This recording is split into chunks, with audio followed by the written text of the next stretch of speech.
أعوذ بالله من الشيطان الرجيم. بسم الله الرحمن الرحيم. تبارك الذي بيده الملك وهو على كل شيء قدير، الذي خلق الموت والحياة ليبلوكم أيكم أحسن عملا وهو العزيز الغفور. الذي خلق سبع سماوات طباقا ما ترى في خلق الرحمن من تفاوت فارجع البصر هل ترى من فتور، ثم ارجع البصر قرتين ينقلب إليك البصر خاسئ وهو حسير.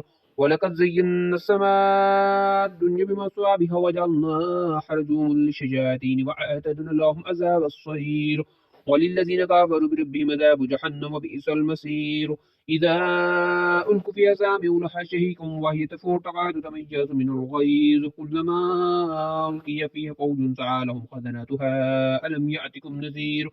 قالوا بلى قد جاءنا نذير فكذبنا فقلنا ما نزل الله من شيء إن أنتم إلا في ضلال كبير. وقالوا لو كنا نسمع نعقل ما كنا في أصحاب السير. فاعترفوا بذنبهم فسوقا لأصحاب السير. إن الذين يخشون ربهم بالغيب لهم مغفرة وأجر كبير. وأسروا قولكم واجهروا به إنه عليم بذات الصدور. ألا يعلم من خلق وهو اللطيف الخبير. هو الذي جعل لكم الأرض ذلولا فامشوا في مناكبها وكلوا من رزقه وإليه النشور. أأمنتم من في السماء أن يخسف بكم الأرض فإذا هي تمور. أم أمنتم من في السماء أن يرسل لكم حاسبا فتتعلمون كيف نذير. ولقد كذب الذين من قبلهم فكيف كان نكير. فلم يروا إلى الطير فوقهم صافات ويقبضن ما يمسكهن إلا الرحمن إنه بكل شيء بصير.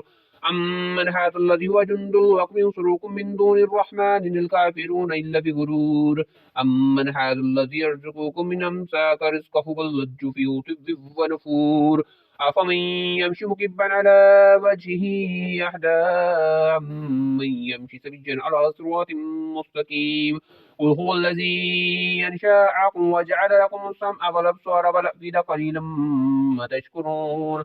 قل هو الذي ذرأكم في الأرض وإليه تهشرون. ويقولون ما هذا الوعد إن كنتم صادقين. قل إنما العلم عند الله وإنما أنا نذير مبين.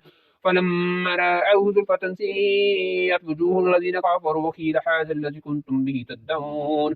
قل أرأيتم إن أهلكني الله وما يرحمن فمن يجير الكافرين من عذاب أليم. قل هو الرحمن ومن به وعليه توكلنا فستعلمون من هو في ضلال مبين. قل أرأيتم إن أصبح ماؤكم غورا فمن يأتكم بماء مين. صدق الله مولانا العظيم.